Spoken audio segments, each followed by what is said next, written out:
Jérôme Rota, bonjour. On se rencontre en ce mois de février 2007 à Paris.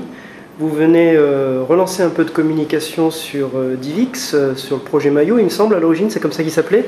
Aujourd'hui, il y a très longtemps. Quel est le cap en 2007, en deux mots, pour Divix? Donc pour 2007, ça va être développer, je dirais, les services online autour de StageX et des plateformes de distribution de contenu, je dirais, orientés communautaires, de créer ce qu'on appelle le langage commun pour les médias, utiliser Divix, utiliser les formats de fichiers, utiliser l'écosystème des platines DVD et des appareils certifiés Divix au niveau du grand public, ainsi que StageX, une plateforme de distribution, autour d'un but commun qui est de créer, de diffuser et de consommer des... Vous voulez faire un croche-pied à YouTube et Dailymotion qui vous embête un petit peu peut-être? Pas forcément, non.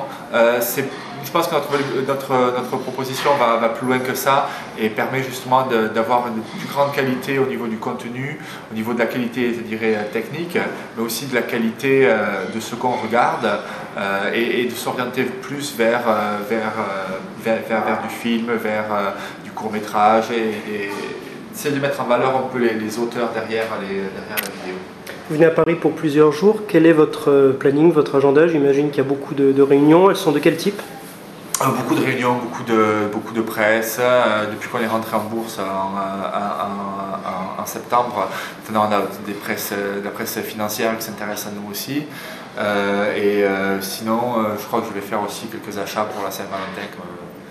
Donc je suis à Paris, c'est mieux de les faire à Paris qu'à San Diego, c'est ça? D'accord. Alors un petit détail qu'on va montrer à nos lecteurs, il n'y a plus la queue de cheval légendaire de Jérôme Rota. Pourquoi? C'est une sorte de polissage de votre style de management?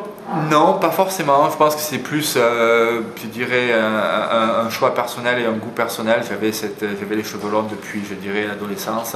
Et il y a un moment où il faut tourner la page quelque part, et effectivement la queue de cheval était assez symbolique de ça. Et je pensais que j'allais avoir beaucoup de mal à me couper les cheveux, et puis finalement ça s'est très bien passé. Est-ce qu'on vous l'a renvoyé parfois, cette image un peu de développeur qu'on a qu'on retrouve dans l'univers du libre, face à vos interlocuteurs américains qu'on imagine en suit and tie et peut-être beaucoup plus classique? Non, justement, et je pense que c'est une des grosses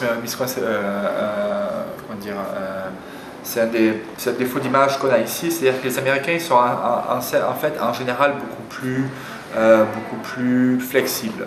Et on peut aller à un meeting, je dirais, en tongs presque, et ça ne pose pas de problème, il ne faut pas s'arrêter à ça. Alors qu'en France, souvent, si on n'a pas, je dirais, le look du job, les gens ils se posent des questions. Alors qu'aux États-Unis, pas du tout. Résolument, vous ne reviendriez jamais en France justement pour ce que vous venez d'expliquer, le style de management à l'américaine est meilleur? Non, je sais pas, je pense qu'on va voir comment ça se passe. Je n'ai pas fait le choix de m'installer aux États-Unis, je dirais, à long terme. On va voir comment ça se passe. Ça, c'est assez, l'avenir nous le dira et comment le vent nous portera. Jérôme Rota, merci. Merci.